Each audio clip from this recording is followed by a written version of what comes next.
सभी भाई बहनों को जय मसीह। एक बार फिर से आपका स्वागत है हमारे इस वीडियो में।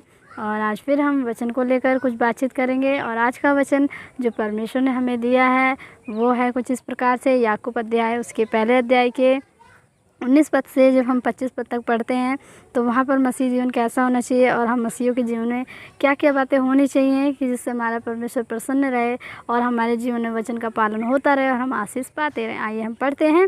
हे मेरे प्रिय भाइयों, यह बात तुम जान लो, हर एक मनुष्य सुनने के लिए तत्पर और बोलने में धीर और क्रोध में धीमा हो। तो यहाँ पर वचन हमें बताता है कि जैसे परमेश्वर ने हमें 2 कान दिए तो हमें सुनना चाहिए। अगर कोई हमें उल्टा सीधा कह रहा है उसे भी हमें सुन लेना चाहिए। जैसे प्रभु ने सुना उसे हमें भी सुनना है। तो यहाँ पर वचन बताया सुनने के लिए तत्पर।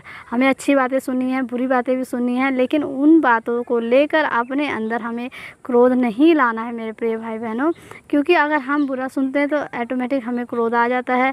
और क्रोध शैतान का अब हमारे जीवन में प्रवेश द्वार बन जाता है। तो शैतान उसी तरीके से हमारे अंदर प्रवेश करता है और हमसे पाप कराता है और हम पाप कर बैठते हैं। जाहिर सी बात है, गुस्सा आता है तो गुस्से में उल्टी सीधी बातें निकलती हैं और बहुत कुछ ऐसा अनहोना हो जाता है जो हम नहीं करना चाहते मेरे प्रिय भाई बहनों। तो यहाँ पर वचन बताता है कि क्रोध में धीमा। अगर आपको कुछ ऐसा लग रहा है कि आपको कोई बातें तकलीफ़ दे रही हैं, कोई कुछ कह रहा है, तो उनके लिए आप प्रार्थना करें कि परमेश्वर इन भाई बहनों का मन बदले और ये हमारे बारे में बुरा ना कहें, ऐसा ना कहें, वैसा ना कहें। ठीक है मेरे प्रिय भाई बहनों। और बोलने में धीरे, हमें बोलना भी मतलब हमें सोच विचार कर बोलना है कि सामने वाले को अच्छा लगेगा कि बुरा लगेगा, उसके ऊपर क्या प्रभाव पड़ेगा। हमें जो भी बातें करनी सोच विचार कर करनी है और सुनने के लिए हमें तत्पर, वचन सुनने के लिए हमें तत्पर रहना है, अच्छी बातें सुनने के लिए हमें तत्पर रहना है। तो आगे वचन ये बताता है हमें,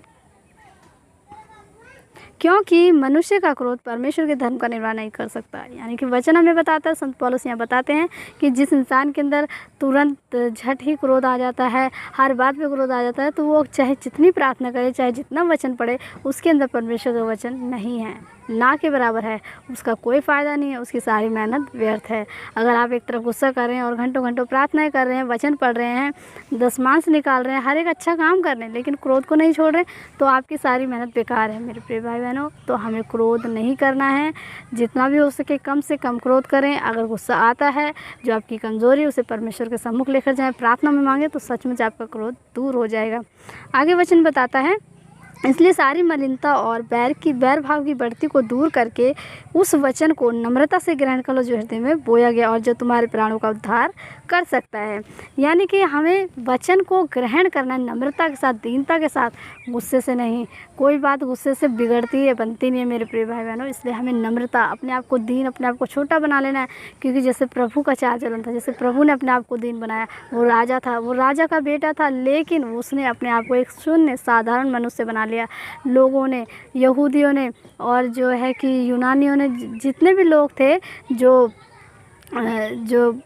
याजक पंडित लोग होते थे, जो भी होते थे उस समय के, जो अपने आप को बड़े बड़े फरीसी लोग होते थे, जो अपने आप को बड़ा समझते थे, ज्ञानी समझते थे, उन लोगों ने भी परमेश्वर की आलोचना करी और परमेश्वर को बुरा भला कहा। लेकिन परमेश्वर ने उन सबको नम्रता से, दीनता से बताया।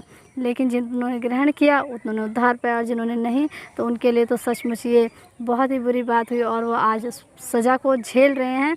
तो हमें परमेश्वर के वचन के हिसाब से चलना है, नम्रता बनाए रखनी है, दीनता बनाए रखनी है। और जो हमारे प्राणों का उद्धार कर सकता है, यानी कि ये वचन, इसे हमें नम्रता से ग्रहण करना है, इसकी सारी बातों को मानना है, इसी वचन पे हमें चलना है। तो इसलिए यहाँ पर हमें वचन बताता है कि जो तुम्हारे प्राणों का उद्धार कर सकता है। परंतु वचन पे चलने वाले बनो, केवल सुनने वाले नहीं, जो अपने आप को धोखा देता है। क्योंकि जो कोई वचन का सुनने वाला हो और उस पर चलने वाला ना हो, तो वह उस मनुष्य के समान है जो अपना स्वाभाविक मुँह दर्पण में देखता है, इसलिए कि वह अपने आप को देख कर चला जाता है और तुरंत भूल जाता है कि मैं कैसा था। पर जो व्यक्ति स्वतंत्रता की सिद्ध व्यवस्था पर ध्यान करता रहता है, वह अपने काम में इसलिए आशीष पाएगा कि सुनकर भूलता नहीं, वैसा ही करता है।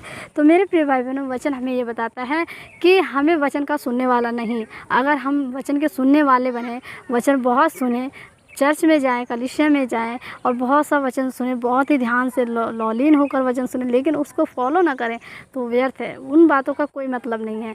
तो यहाँ पर एग्जाम्पल दिया कि जो साधारण मनुष्य, जो संसारिक मनुष्य होते हैं, कई बार ऐसा होता है कि हम लोग शीशे में अपना मुँह देखते हैं और हम भूल जाते हैं कि हम कैसे दिखते थे।